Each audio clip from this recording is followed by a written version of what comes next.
hande tatabre lewru ramadana jumɓare hijira annabi jameden muhammadu sallallahu alaihi wasallam diga makka yahugo madina ujunere e temeɗɗe nayi e capanɗe nayi e jeeɗiɗi yaadore be nogasre lewru ɗiɗabru miladiya dañego annabi isa ujune ɗiɗi e nogas e jeego. En ɗon nder fassurgo deftere Allah teddunde, en ɗon ha nder surahul baqara kenya, en ɗon nder fassirgo ayare wa yasalunaka anil khamri wal maisiri. En timminayi fassirgo nde nden wakkati waɗi en ummiti, to jotta en fuɗɗiran diga ha en dari no kenya en timmitina fassara ayare man nden en jokka be ayaje yesoje fu. أعوذ بالله من الشيطان الرجيم. بسم الله الرحمن الرحيم. يسألونك عن الخمر والميسر قل فيهما إثم كبير ومنافع للناس وإثمهما أكبر من نفعهما ويسألونك ماذا ينفقون قل العفو كذلك يبين الله لكم الآيات لعلكم تتفكرون في الدنيا والآخرة ويسألونك عن اليتامى قل إصلاح لهم خير وإن تخالطوهم فإخوانكم والله يعلم المفسد من المصلح ولو شاء الله لأعنتكم إن الله عزيز حكيم. أعوذ بالله من الشيطان الرجيم. يسألونك عن الخمر والميسر قل فيهما اسم كبير ومنافع للناس واسمهما أكبر من نفعهما ويسألونك ماذا ينفقون قل العفو كذلك يبين الله لكم الآيات لعلكم تتفكرون في الدنيا والآخرة ويسألونك عن اليتامى قل إصلاح لهم خير فإن تخالطوهم فإخوانكم والله يعلم المفسد من المصلح ولو شاء الله لعنتكم إن الله عزيز حكيم. جامراوي يسألونك أبجمع عن الخمر هالجيا والميسر إشاشة قل ويؤبي أن النبي صلى الله عليه وسلم فيهما هرما جديدو اسم أيب أو ذنوب كبير موت ومنافع ندن بوتيجي بوتون للناس هايمب واسمهما ذنوب ماجي أكبر قري مونوغو من نفعهما دينين تبوتي ماجي ويسألونك إبي جمما ماذا ينفقون إكوب نفتا كوب سدكتا قل يؤبي على أفول التان كذلك بنني يبين الله جمرا وانجن أنت لكم أمورنا الآيات آجماكم لعلكم حقيقة أنن تتفكرون أنمن أنمشتا في الدنيا دنيا والآخرة الآخرة ويسألونك بجمع أن النبي صلى الله عليه وسلم عن اليتامى دغتو يتيمين قل هو إصلاح هونك لهم خير جمبوري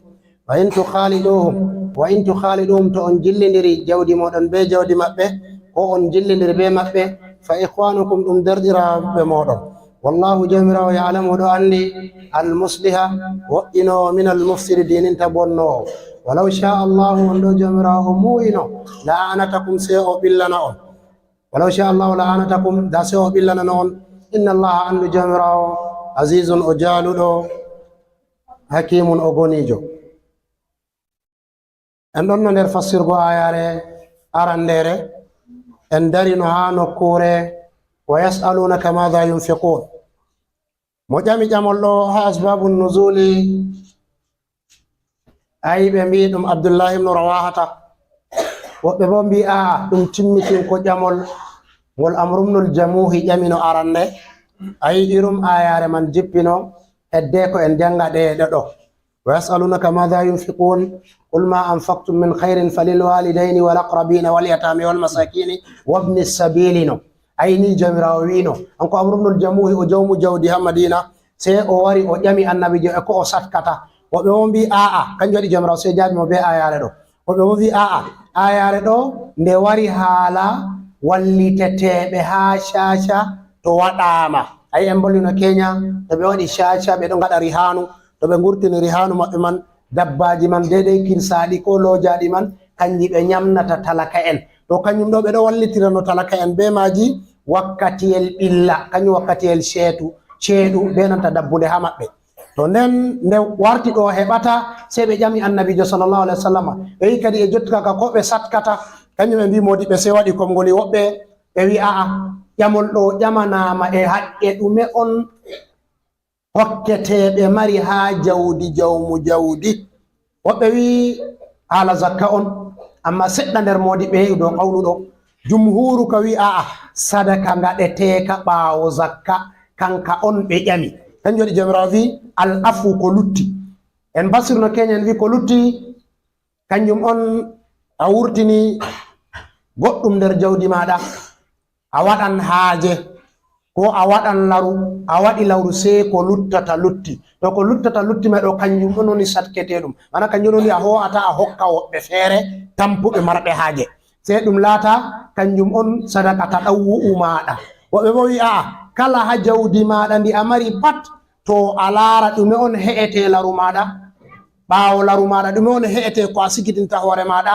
ɓaawo ɗoɗɗon ɗume on he'ete haajeji maɗa to ko saali ɗi fuu laati kanjum ɗo nder majum on a satkata a hokka talaka kanjum on woni ko luttiɗo to kanjum jumhuru modi ɓe yehi al afuɗo ko nufete be majum sadaka taɗawu'u kanjum on haqqe ko talaka mari ha jawdi marɗo jawdi kanjum kanka goɗɗo wurtinanka dow giɗaɗi yonki muɗum sei modi ɓe waɗi komgoli ɓe wi kadi kanka ɗo kam ka doole na kona ka doole ba to wi ka doole ɗume on kiita zakka on woni doole ha jawdi maɗa to kanka ɗo ka giɗaka yiɗeki kanjum waɗi ko ha maɓɓe hamɓe sahabo en ɓe ɗo daɗidiri goɗɗo to Allah hokkimo jawdi o wala talaka goɗɗo feere wala haqqe ha jawdi man sei ko lutti dow haaje maako sei modi ɓe wi e noy gadi goɗɗo wawan hosa jawdi muɗum fu waɗa fi sabilillahi na ɓe wi dagay to a maran jawdi doole maɗa a laara wajibi maɗa kanjum on ko a ñamata be ko a ñamnata ɓe ñamnugo woni dow maɗa be ko a siganta hoore maɗa haala laruji kanjum goɗɗo nder sahaba en wari tawi annabijo sallallahu alaihi wa sallam o wi o waɗan wasiya jawdi mako fuu annabijo sei wiyata mo ta waɗu kadi a yiɗi a acca ɓikkon maɗa ɓe jooɗa ɓe ɗo waɗa takaffufu a turidu an tatraka awladaka yatakaffafuna fil madinati a yiɗi a acca ɓikkon maɗa bo ɓe jooɗa ɓe waɗa ka torugo ha nder wuro madina na kanjum goɗɗo satkan jawdi muɗum fodde imanu muɗum kanjum jumhuru modi ɓe yehi sei ɓe wi goɗɗo ko o wawata satkugo nder jawdi mako kanjum on sulusu kanjum modi ɓe fottini to goɗɗo o waɗan wasiya ha nder jawdi mako sei o laara sulusi maari o waɗa to bo o waɗan hunde wonde feere sei o laara ko saali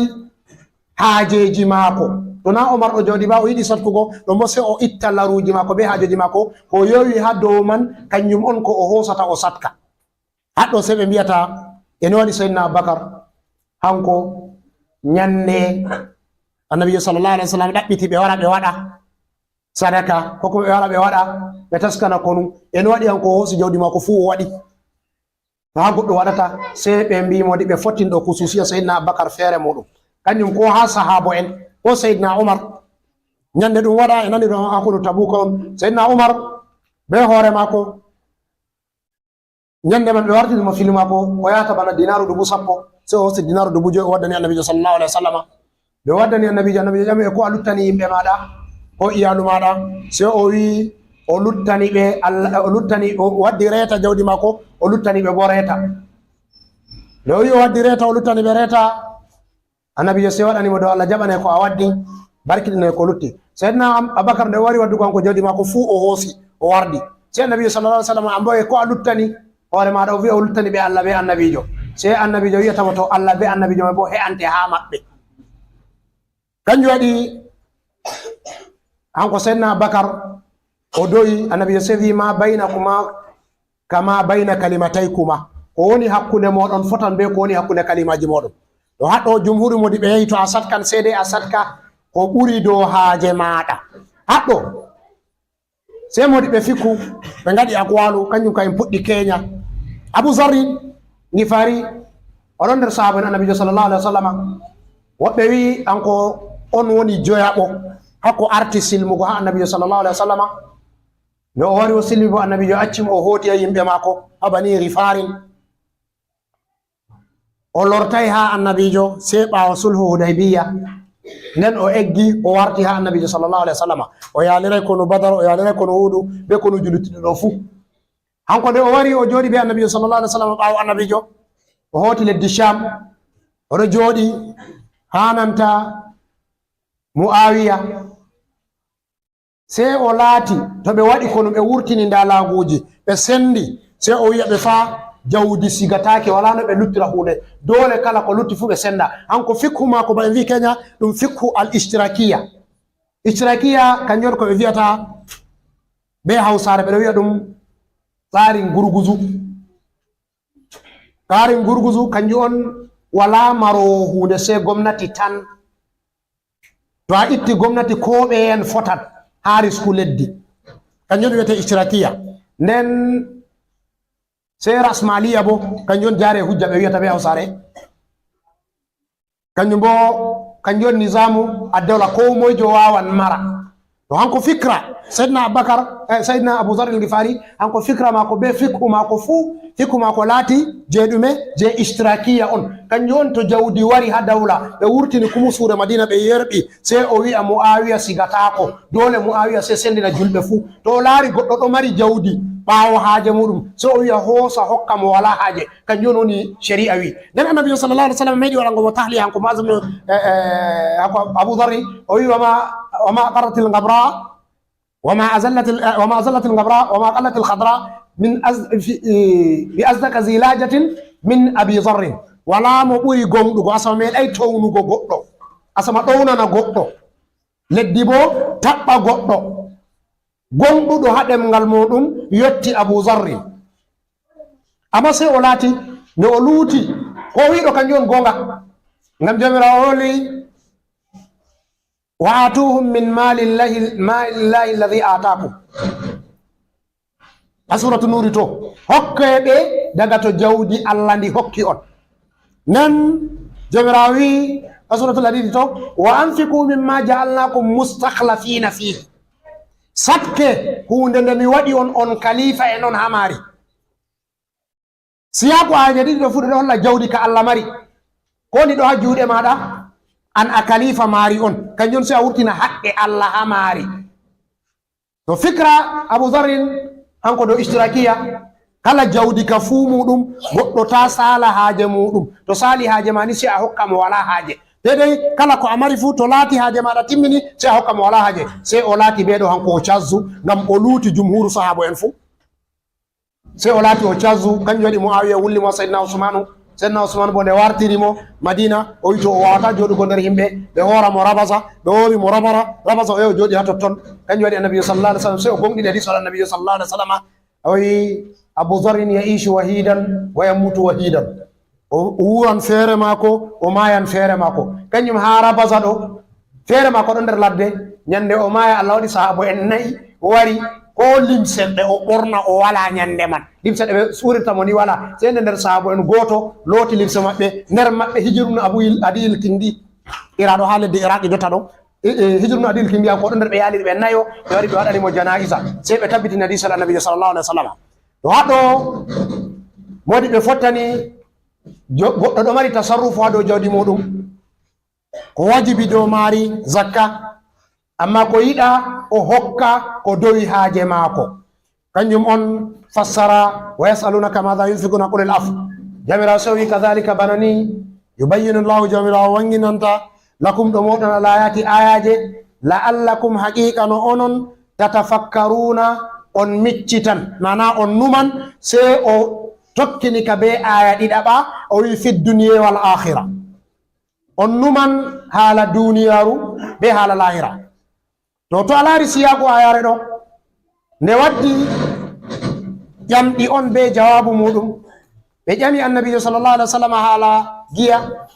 ɓe ƴamimo haala shasha nden ɓe lori ɓe ƴamimo e ko ɓe satkata ɓe nafata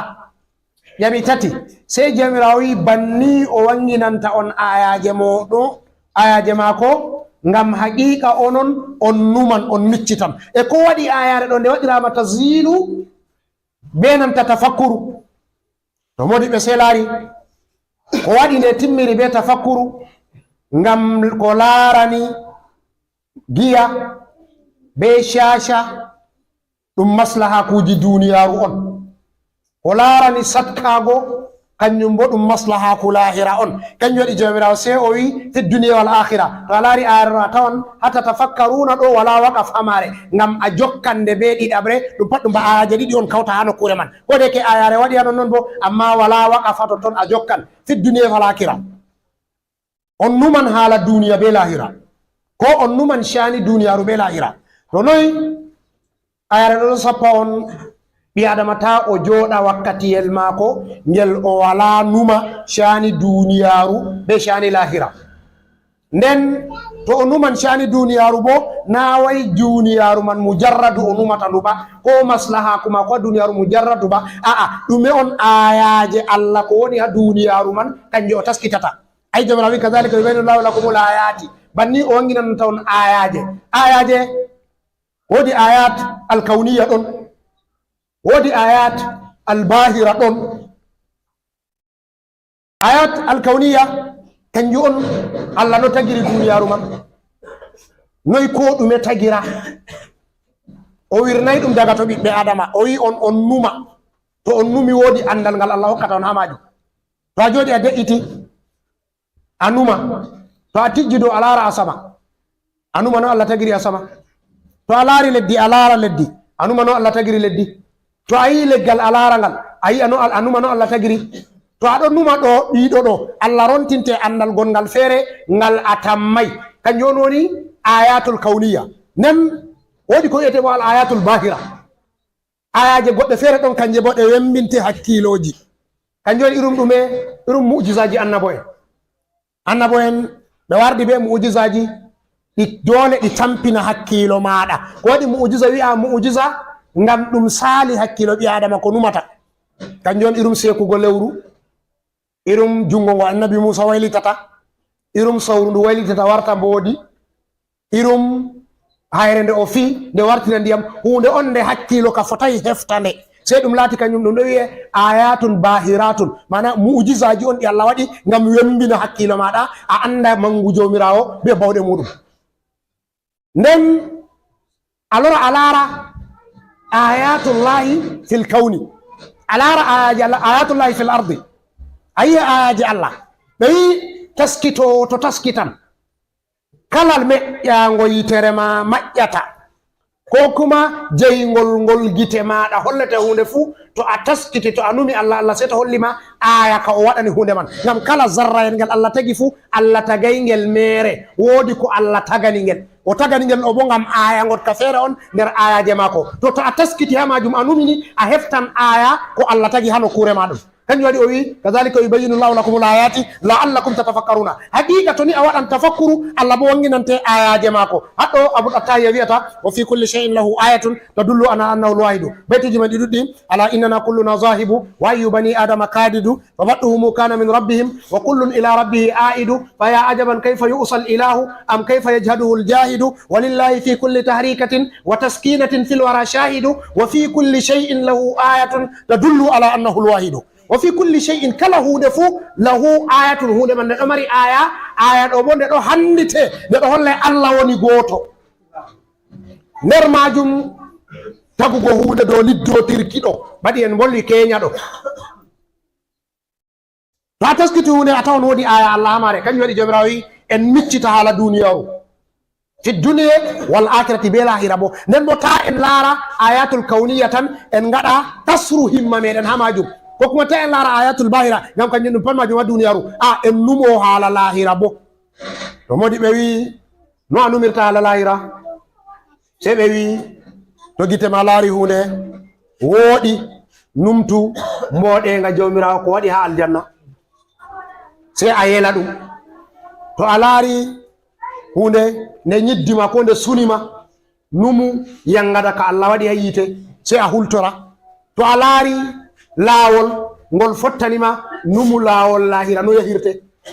to a laari jayngol ngol fottanima anuma noyi jayli aljanna wa'i to a yi jaygol ngol hullima anuma noyi yiite wa'i a dinga numugo irum majum ha yaha warta to a laari hunde nde yende anuma ngendam maɗa to a laari hunde nde wande anuma ambo ɓawo mayde maɗa a dinga numugo ni shani lahira maɗa kanjum waɗi jomirawo wi kadhalika yubayyinu lakum layati la'allakum tatafakkaruna fi dunya wal akhirah nden jomirawo selori ɓeddi wangitingo o wi wa yasalunaka anil yatame an annabijo ɓeɗo ƴame haala yatime en e ko waɗi ɓe ƴamata haala yatime en dalila ayaje ɗiɗi arti jippi haala yatime en arande jomirawo wi inna alladhina yakuluna amwala al yatama zulman innama yakuluna fi budunihim nara arande wala taqrabu mala al yatimi wala taqulu mala al yatimi bil baɗili ta on ñaama jawdi yatimejo be nanta mere nden ndeɗo ɗo nde lori nde jippi ndeɗo wiya inna alladhina yakuluna amwala al-yatama zulman innama yakuluna fi budurihim nara wa sayaslawna sa'ira suratu nisa'i ayre kere bo nde wari ndeɗo wiya ñaamoɓe jawdi yatime en ɓeɗo ñaama yiite on ha deeɗi maɓɓe sese bo ɓe nastange Allah reenu en to ayaje ɗiɗi ɗo se hulni saabo en ngam al'ada maɓɓe hamɓe araɓɓe e dow ko islam yata wara to goɗɗo maayi sei ɓe laara moye on mawɗo mawɗo ɗo hanko notta istila u dow jawdi o waɗani nde o yiɗi o sarrifa ndi ha o yiɗi o hokka mo o yiɗi o haɗa mo o yiɗi dow ɗo al'ada maɓɓe yehi sei nde jomirawo jippini aya mirasu ayare ndongu dala jippini ayare ndongu to ɗo on waɗi kala jawdi fu nda ɗo ndi firlitite ayare wasiya arti jippugo en tan min jangan ɗum ha ayaje garoje sei laati goɗɗo ɗo waɗa tasarrufu ha jawdi muɗum ha jawdi yatimejo no yiɗi nde islam a wari sei jippini ayaje ɗiɗi ɗo wala takulu malal yatimi ta ñame jawdi yatimejo ɗum hulni ɓe nden ayare ɗo nde ɓuri hulnugo ɓe sei warti ɓe kultori nder ƴamɓe hanko on Abdullah ibn Rawahata yatime en ɗo ha les mako wari ha annabijo sallallahu alaihi wa sallam o wi to no min gadata be yatime en nane ka ndano min jogirino amma bo nda ko ayajo ɗo wari hulni amin ɗo ɗon jomirawo wi yasaluna kani yatame qul islahu lahum khairum woɗɗinango ɓe kanjum on boɗɗum wala takulu amwala yatime illa billati hiya ahsanu mala yatime illa billati hiya ahsanu ta ñaame jawdi yatime se on jogani on woɗɗinandi dow laawol bongol to nane kafilu yatimi ko waliyul yatimi hanko on hosata jawdi o waɗa nder jawdi mako nder man woɓɓe feere ɗo waɗa adilaku ɓe renana yatimejo je muɗum se to mawni yotti wakkatiyel a balanga a sudda o yotti wakkatiyel hakkilo mako wardi ɓe hokkitamo jawdi mako nden yatimejo oɗo laata yatimejo hedde ko o balinga ñande ɓi adama balingi o yotti sinno rusjini to kiita yatiman kako ka jippi kanjum on ɗume o yotti hakkilo mako jawdi mako sei hokkita mo noon yatimeje kanko on woni ɓinguel pamarel ngel baba muɗum maayi accani ɗum jawdi ko accanayi ɗum jawdi fo ko woni yatimejo amma ñande o yotti sinno rujjini kiita yatiman kako jippi ha dow mako to hanko yatimejo jawdi mako waliyu mako on hettinta ndi ko ɗum bappa mako ko ɗum mawnirawo mako ko ɗum goɗɗo feere nder leñol mako mo hakkilinta jawdi man daganimo o naftira be jawdi man oɗo firlitandi dow no wooɗi daganeke mo bo o hoosa haaje mako nder majum bayn tami tawa suratu nisa'i faman kana ganiyan falyastafif ومن كان فقيرا فليأكل بالمعروف فإذا دفعتم إليهم أموالهم فأشهدوا عليهم وكفى بالله شهيدا حسيبا جمراوي hakkilinoɓe be jawdi yatime o hakkilande o ina to o jaynitiɗo o ina jawdi man tan ta o memandi ta o naftira be ko ɗume amma to o talakajo nden bo hanko on qa'imu ala amri yatime hanko dari do cani yatimejo to o waɗa ka woɗɗingodi oɗo hoosa bo ngenari mako ha nder man oɗo woɗɗinandi no ndi yahirta yeso yeso amma laata ko o hoosata ɗo laata ɗum ngenari mako on amma to o jaynitiɗo ko ngenari man ta o hoosa wala fu laata hanko on efti o dinga hakkilingo jawdi me sey yande yatimejo mawni o hokkita ɗum jawdi muɗum to jamirawo sey jippini ayara ɗo nde ɓe wari ɓe ƴamimo nda no ɓe woni no nane kam to sey nde ayaje ɗiɗɗo jippi sey ɓe kultori sey warti ɓe sendi ko e maɓɓe be yatime en ɓe sendi jawdi maɓɓe be jawdi yatime en to ha sendugo jawdi maɓɓe be jawdi yatime en ɗo sey ɗum torri woɓɓe feere nder wulatul umuri man ɗum torri woɓɓe feere bo nder yatime en man warti goɗɗo fito ɓe accini ɓinguel to accinama jawdi o wonnandi to o wonnini bo o yahan o yotta sinnu rujdi warta o wala ko o naftira o yotti wakkati haaje o wala ko o wara haaje ayi ɗo ɗum torra on hama konko yatimejo nonnon bo waliyul amri nane ma oɗo wo'ina jawdi oɗo heɓa bo ngenari mako ɗo hanko bo kanjum on o jogiri hoore mako nden jotta kam o dayidi warti hanko go oɗo torra jawdi yatimejo bo ɗo wonna to kanjum on jomirawo se wi'ata se ɓe wari ɓe ƴami annabijo jomirawo se wi'ata waysataka lilatama qul islahun lahum hayrun wo'inango ɓe kanjum woni hayru ha moɗon kanjum woni hayru ha maɓɓe wa in tukhaliduhum fa ikwanukum nden wa in harfu sharɗi to on jillidiri be maɓɓe mana on koosi jawdi moɗon on jillidiri be jawdi maɓɓe on hoosi ɓe hamɓe on jillidiri nder ɓiɓɓe moɗon to fa ikwanukum ɗum derɗiraɓe moɗon fi dini ha dina be nanta ha leñol fuu yatimejo latan derɗi ko maɗa ha dina ko o latan o derɗiro caɗɗum waliyul yatimi o lata o hettina cani yatimejo o wala leñol be makko to kañum jamra wi fa in tukhalidukum fa ikwanukum to on jillidiri be maɓɓe to ɓe derɗaɓe moɗon amma sey o wangitini o wi wallahu ya'lamu al-mufsida min al-muslih Allah ɗo andi wo'ino nder moɗon wonno nder moɗon be nanta dininta wo'inowo woɓɓe feere jillin jawdi maɓɓe be jawdi yatimejo ngam dalila o wonnandi ko o waɗa bonondagot ka feere ha jawdi yatimejo woɓɓe feere bo hoosan jawdi maɓɓe yatimejo ɓe jilla be jawdi maɓɓe ngam ɓe wo'inani kañum jomirawo wi ɗo andi wonnotowo nder maɓɓe oɗo andi wo'inowo bo nder maɓɓe wallahu ya'lamu al-mufsida min al-muslih oɗo andi waɗo hooso jawdi yatime hawta be jawdi muɗum ngam wo'inani oɗo andi hooso jawdi yatimejo hawta be jawdi yatime jawdi muɗum hawta be jawdi yatimejo ngam wonnandi to ɗo jomirawo hoo'i andal may hoori ha mako o accima a hiita hoore maɗa an waliyul yatimi a hawtan jawdi ɗo be anni a wo'ina Allah ɗo andi Allah ɗo laare to a wo'ini ndi ayi a hooti ha dow babuwol ihsanu to bo a wonni ndi a nasti ha nder inna alladhina yakuluna amwala yataman zulman innama yakuluna fi budunihim naran Allah famnu en to ɗo jomirawo sewi walaw sha Allahu la anatakum jomirawo wi walaw sha on ɗo o muyino la anatakum da se o ɓillanano on o wawanno o ɓillanano on o waɗana on haqqeji goɗɗi feere hakkunde moɗon be yatime en o ɓillana on dow jawdi yatimejo o ɓillana on dow kafala yatimejo o wawanno o waɗa ɗi amma ɗi pat maji mashi'a ma ko tokkire dow maji haɗɗo modi ɓe wiyata jamra wi walaw sha'a lahu la'anatakum ay o holli en mashi'a ma ko arti ko ɗume ha dow hoddirore mako mashi'a en hollino karawani mashi'a kanjum on wodinta hunde ha andal Allah nde wala mashi'a jomirawo se wodina hunde man nde laata nde ɗon nden bawɗe Allah se wara ɓudura mako bo se wara wongina hunde man nden irada mako bo se wara herta hunde man waɗa takhsisu mare ɗum pat majum kugal mo on kugal Allah on amma koy on arti ha maji mashi'a kanjum on artata to mashi'a arti nden qudra be irada wara tokka to mashi'a wala bo to qudra be irada warata ko ha majum kanjum o wi walaw sha allahu wonno jomirawo mumino la'anatakum da so ɓilana noon. inna allaha andu jomirawo azizun o jaaliɗo hakimun bo o gonijo. ayare ɗo o waɗi tazilu mare be ɗume, o waɗi tazilu mare be izzatu be hikmatu.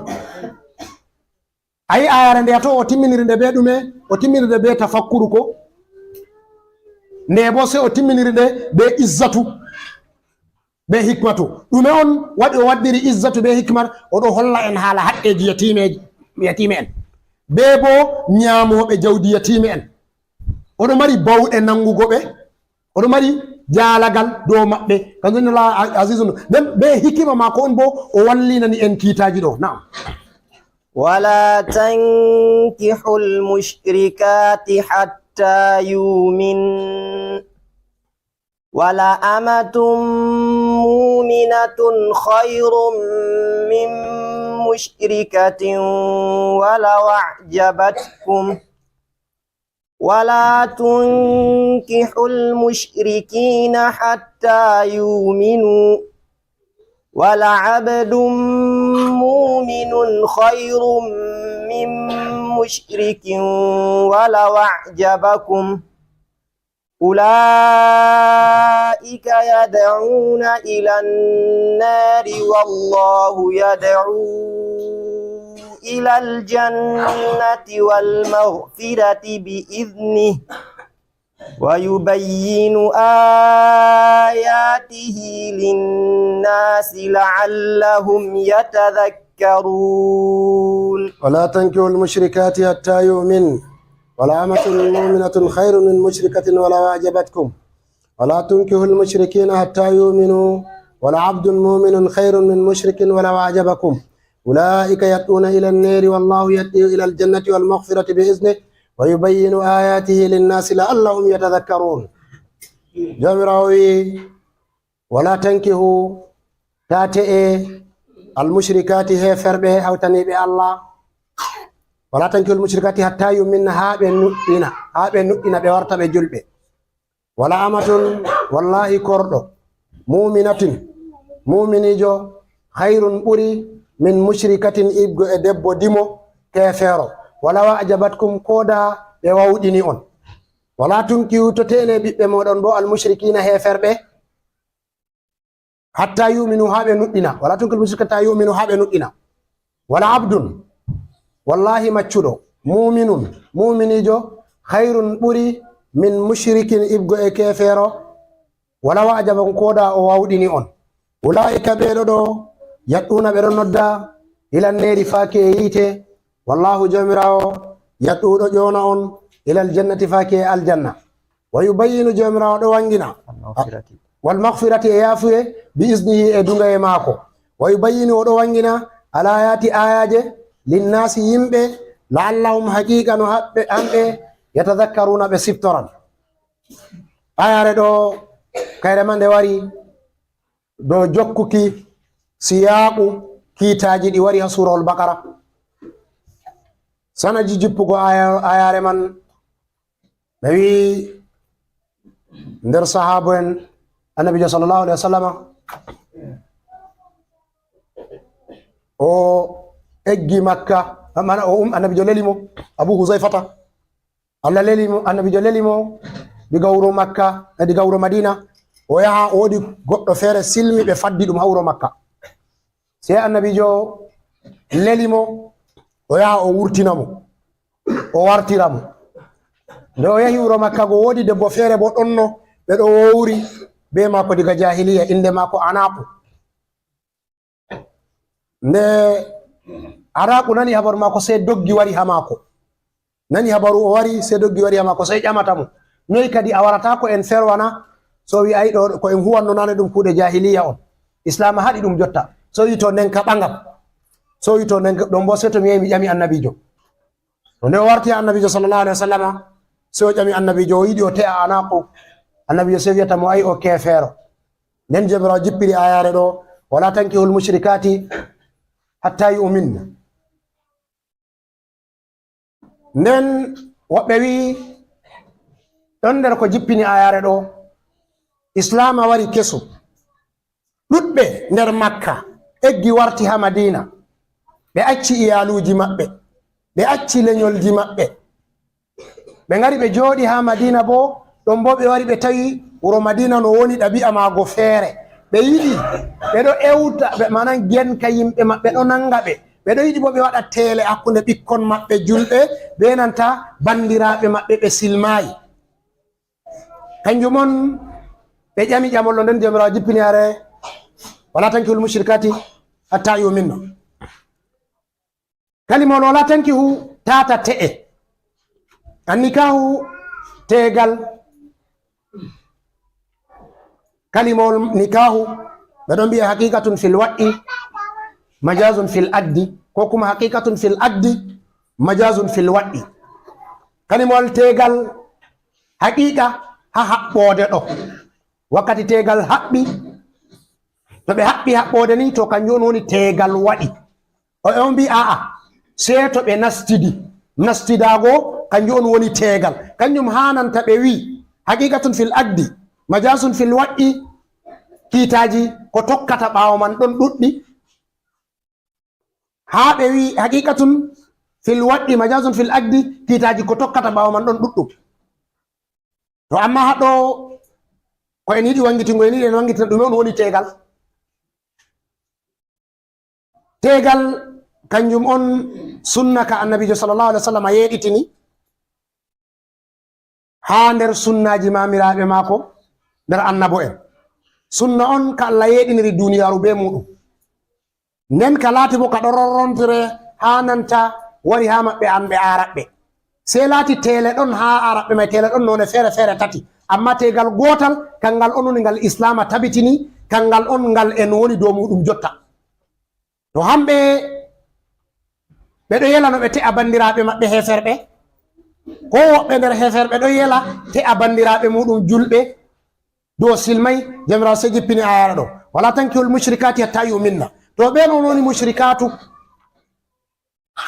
mushrikatu kanjum on woni hawtaniɓe Allah, hawtango Allah hunde wonde feere ha dewal. to ayare ɗo woɓɓe nder modiɓe tafsiri ɓe mbi ɗo wolwana yimɓe Makka, ngam kamɓe on ɓe ngala deftere diga annabi Ibrahima annabi Ismaila ɓe metai annabojo. to ɓe ɗon jooɗi nder banni ha ɓe wayliti dina maɓɓe amrunullahi haka e mbolanno ko ndey wayliti dina maɓɓe warti ɓe rewugo labbi. to labbi ɗo ɓe ɗo hawtana ɗi Allah ha dewal, kamɓe on woni mushrikina. nden bo kala ɓe yahi yaadu maɓɓe fu, kala rewo hunde feere o hawtanande be Allah fu, modi ɓe sei waɗi komnguli. enen yahudu be nasara nastan haɗɗona, ngam yahudu en ɓe mbi Uzairu ɓi Allah on, ayi ɓe hawtani Allah hunde feere haɗɗo. nasara ɓe mbi hamɓe bo Masihu ibnullahi ko annabi Isa ɗum ɓi Allah on, kamɓe ma ɓe hawtani Allah ha wakkere ndeɗo ɗo. jumhuru modi ɓe sei yahi wi a'a alul kitabi ɓe sottatako dow ɓe alul kitabi, bana laata ko ɓe ɗo mari deftere linjila, ɓe ɗo mari deftere tawreta sottin, ngam ɓe mbi Uzairu ibnullahi ko Masihu ibnullahi sottintaɓe dow alul kitabi. to hamɓe ɓe wi'ataka ɓe mushrikina ha wajhu ɗo. sei woɓɓe ƴami enoy yimɓe majusa bo, kamɓe non yimɓe farisa, hamɓe bo ko ɓe rewata yiite ɓe rewata, kamɓe bo ɓe nastan nder mushrikina na. ɗon mamodi ɓe sei waɗi komngolu ɗiɗi, woɓɓe mbi ɓe limtan ɓe nder mushrikina ngam dalila ɓe ɗo rewa hunde wonde feere ko luuti Allah. o ɓe mbi a'a hamɓe fu wayi ha ƴidamo ɗum yimɓe defte on, ngam ɓe ɗo mari nder deftere maɓɓe hamɓe yimɓe farisa, ɓe ɗo mari annabojo maɓɓe wiyeteɗo Zaradashta, ɓe ɗo mari deftere maɓɓe wiyetende Uhuru Mazda. to ayi hamɓe ma ɓe alul kitabi on ha wajhu ɗo. nonnon bo irum yimɓe India ayi ɓe ɗo rewa labbi, amma asli maɓɓe hamɓe fu ɓe ɗo mari no annabo en, ɓe ɗo mari defte bo ɓe keɓi diga annabo en maɓɓe irum Veda en. ɗum deftere on nder deftere annabo en saliɓe. duutugo zamanuru on waɗi ɓe gayniti ha ɓe garti ɓe ɗo rewa labbe. hamɓe fu ɓe nasta nder alul kitabi na ko ɓe nastata. to jumhuru modi ɓe wi alul kitabi ɗum yahudu be nasara on, ɓe nastinta ko majusa ha nder maɓɓe, ɓe nastirta ko yimɓe dinaji goɗɗi feere ha nder maɓɓe. to haɗɗo wala tankihul mushrikati ta te'e onon julɓe, ta te'e hawtaniɓe Allah rooɓe. wala amatun muminatun, wallahi korɗo muminijo khairun min mushrikatin ɓuri dininta debbo dimo hawtaniɗo Allah wala wajabat kum koɗa ngarol mako wawɗini on ɗo ɓe mbi Abdullah ibn Rawahata nder sahabon annabijo sallallahu alaihi wasallam o woni nder lansarin ko en oɗo mari korɗo mako ɓalejo korɗo on ɓalejo ayi hamɓe araɓe bo ɓe ɗon nefa ɓangugo ɓale en ha zamanu maɓɓe se korɗo mako ɗo waɗanimo aybe se o maari ɗum nde o maari ɗum ha iyam wurti ha hunduko se o hultiri se o wari o tawi annabijo sallallahu alaihi wasallam o wi fa nda no mi waɗi be korɗo am amma ko waɗi mi wasfiti bo korɗo am ɗo o suumo o juulo oɗo nuɗɗini Allah bo oɗo yardi kalimatu shahadati se annabijo wiyatamo ay nden ka o muminijo o wi to wallahi mi rimɗinan mo mi te'an mo o rimɗini mo o te'imo nde o rimɗini mo o te'imo se yimɓe Madina ɗo jalamo ɗo wiyamo kadi a acca yimɓe a yaɓanga korɗo irum ɗo jamirawo se jippini wala amatun mu'minatun khairun min mushrikatin wala wajabatkum a yaran se jippi ngam sennugo mo laɓɓingo mo ɓe wi ɗuɗɗum nder sahabam fu waɗi non ɓawoɗo ɗon Huzaifa ibn al-Yamani oɗon nder ɓe waɗi Abu Huzaifa ibn Udbana ɗon nder ɓe waɗi ɗuɗɗum fu nder lansarin ko en se waɗi ka te'ugo horɓe maɓɓe to haɗɗo jamirawo wi en wala tonkihul mushrikati hatta yu'minna kita man no woni ha jam'e masabaji Imam Malik hanko o harminayi goɗɗo te'ati kidaba non kejo wala tankihul mushrikati hatta yu'minna wala amatun mu'minatun ar o nde wari nde ɗo wangina ɓe te'atake noyi haala ahlul kitabi bo en tan mi en tawanka ka suratul ma'idati to tafsilu ma kaɗawta ton al-yawma uhilla lakum at-tayyibatu ودعام الذين اوتوا الكتاب حل لكم ودعامهم حل لهم والمحصنات من المؤمنات والمحصنات من الذين اوتوا الكتاب اذا اتيتموهن اجورهن محصنات غير مصافيات ولا متخذات اقدان كو مسلمين غير مصافين ولا متخذي اقدان اي جمراو دنغني جلبه تي اهل الكتاب كم اما دنغني be te a heferbe to ha dangnango be te اهل الكتاب do non masababu hanifata be imam shafi'i be ahmad ibn hanbali fu ɓe yehi dow ahlul kitabi kan joni yahudu be nasara kodeke nder yimɓe masaba Abu Hanifata woodi ɓe yerday ɓe mbi hamɓe jotta wala ahlul kitabi lutti ngam ahlul kitabi tokkoɓe no deftere tawreta no nde woni be nanta tokkoɓe linjila no nde woni tawreta be linjila wonande jotta bo nde woni ha zamanu men jotta bo taharifu be tabdilu ɓe nastini ko ɓe nastinta ɓe wili ko ɓe wilata ngam man ɓe sotti dow kiita ɓe julɓe ɓe ahlul kitabi ɓe warti hamɓe ma nder heferɓe woɓɓe yehi dow banni amma imam maliki sottinayɓe dow ɗum ahlul kitabi amma hanko o wañi goɗɗo te'a ahlul kitabi nden oɗo hujjora bo ɓe kamgol Abdullah ibn Umara o wi hanko kam o laaray keferaku ngo ɓuri goɗɗo wiya annabi Isa woni Allah mako o annabi Isa ɗum ɓi Allah hanko o yerde yahudu be nasara fu nder ahlul kitabi woni hanko Abdullah ibn Umar kanjum waɗi daga zamanu sahabo en Abu Huzaifa ibn al-Yamani be nanta Talha ibn Ubaidillahi ɓe ɗiɗi se ɓe te'i Huzaifa ibn al-Yamani te'i nasarajo Talha ibn Ubaidillahi hanko bo o te'i yahudujo ha wuro Makka Sayyidina Umar nde nani habaru se wiɓe ɓe seera ɓe sakkina ɓe to ha wiɓe ɓe sakkina ɗo sai ɓe waɗi komngol ɗiɗi woɓe feere wi Sayyidina Umar umriɓe ɓe seera ɓe ngam ɗume ngam dalila tegal maɓɓe sahay on woɓe feere bo wi aa tegal maɓɓe ka sahi hamɓe ɓe mawɓe ha nder sahabo en laatago ɓe mawɓe ɗo ko ɓe waɗi fu laatan ɗum sunna on ha ummatore ngam man to ɓe laata ɓe cusɗini yimɓe dow te'ugo ahlul kitabi acca julɓe luttuɓe ko moye mo be hadisol hujjiri woodi hadisol sahingol ɗon koɓe mbi Huzaifa ibn al-Yamani wi nde Sayyidina Umar wi o seera ɓe o wi la utalliquha wala taghbab mi seeratamo ta tikku se Sayyidina Umar wiyata na wayi mi seera a seeran ɓe ba ay to on dagino a seera ɓe ka dagino a te'a ɓe bo miɗo senda hakkude monon dagay a te'a ɓe woɓɓe yehi dow hadisol no amma ɓe mbi hadisol no daifu woɓɓe mbi inni aksha an ta'atul mufisati min hunna miɗo hula to on warana woɓɓe ɓe woɗayi nder maɓɓe hamɓe yahudu en be nasara ɓe laata ɗum subbatu on ha nder julɓe mana ɗum aybe on ha nder julɓe ko kuma gangirɗa fitina gorka feere kanjum waɗi waɗiɓe ɓe sendira be maɓɓe to ha zamanu meɗen hande noyi te'ugo ahlul kitabi woni sebe mbi zamanu men hande jumhuru modiɓɓe fuu wato halal on diga zamanu annabijo sallallahu alaihi wasallam ha nyande dargal, haram on diga zamanu annabijo sallallahu alaihi wasallam ha nyande dargal. Amma zamanu ɗo canja inde hunde, zamanu ɗo canja pirlitte hunde ndano ne wonno ha zamanu nane, ndano ne woni ha jotta ba ɗum en golli haala giya Kenya, nda ko wikinojum woni no ha zamanu sahabo en, ndano caca woni, nda bo no ɗum warti hande, no ɗum warti hande fu sottinta ɗum dow hurma majum. Kanjum waɗi halal on diga zamanu annabijo ha nyande dargal, haram bo ɗum haram on diga zamanu annabijo ha nyande dargal. To non ma kazu kalimol ɗo woni, to enen en malikin ko en yahan dow konngol imam malik, ko de ke ibnu habib nder fukaraɓe imam malik, hanko o yehi dow dagay sam goɗɗo te'ati kidabatunkejo ha zamanu wuro meɗen. Nden amma jumhuru masaba maliki yehi dow dagi goɗɗo te'a kitabatunkejo amma dow wañeki, hanko imam malik o wañi ɗum wañeki. To ha wañeki ɗo ɓe fasiri wañago imam maliki dow harmingo on, wañago imam maliki woɓe bo yehi ɗume dow urfu on, mana ɗum nefni ɗum on yonki kadi roɓe julɓe ka timmina. To kanjum enen ha zamanu meɗen hande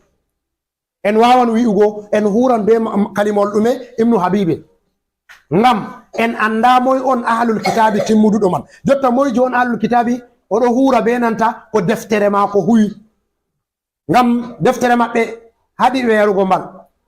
deftere maɓɓe haɗi ɓe njeeno, deftere maɓɓe haɗi ɓe dedei ko defte haɗi ɗo fuu. Amma jotta ahlul kitabi jotta ɓeɗo renti ɗum na,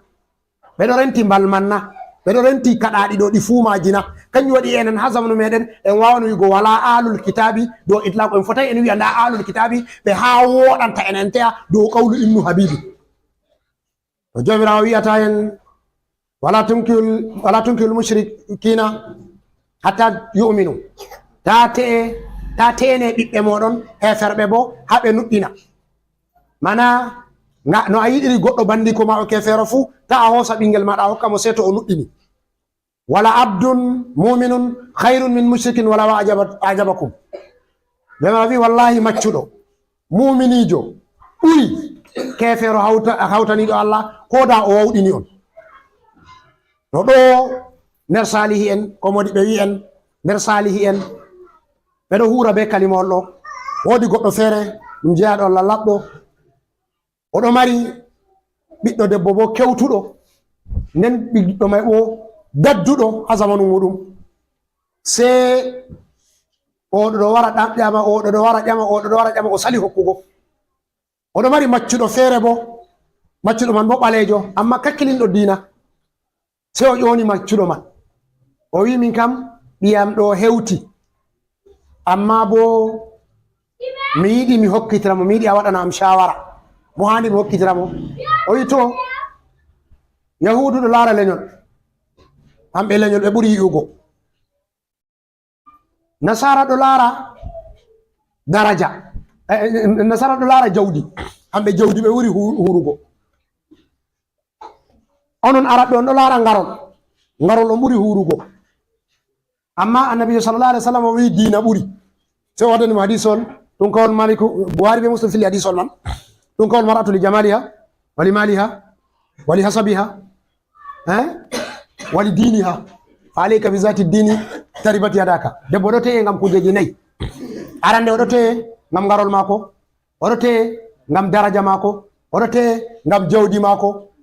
oɗo te'e bo ngam diina mako. Annabijo wi mi lismini ma be nanta jawmu diina, yalla juuɗe ma bulbiɗina. Se o wi to nde ɗo on annabijo wi kami subti ko annabijo wi, ngam man ɓiyam ɗo mi hokkimamo a te'amo. Inde maccuɗo man Mubaraku, on ɓe dañi Abdoullahi ibn Mubarak. Modi ɓe fuɗandi mo on ɓe wiyata Abdoullahi ibn Mubarak o. Abdoullahi ibn Mubarak bawa mako maccuɗo on, te'i debbo bo dimo cuɓaɗo bo, se ɓe dañi Abdoullahi ibn Mubarak o. Kañum jamirawo wi o kadhalika banni yubayyinu llahu, jamirawo wanginanta linnasi ɓiɓɓe adama ayati ayaje mako, al ayati ayaje la'allahum haqiqa no hamɓe yatazakkaruna ɓe siptoran, mana ɓe siptoran dedei ni'emaji Allah be nanta bawɗe Allah ɓe kulamo. subhanaka la ilma lana illa ma 'allamtana innaka antal alimul hakim. اللهم صل على سيدنا محمد الفاتح لما أغلق والقاتل لما سبق ناصر الحق بالحق الهادي إلى صراطك المستقيم وعلى آله حق قدر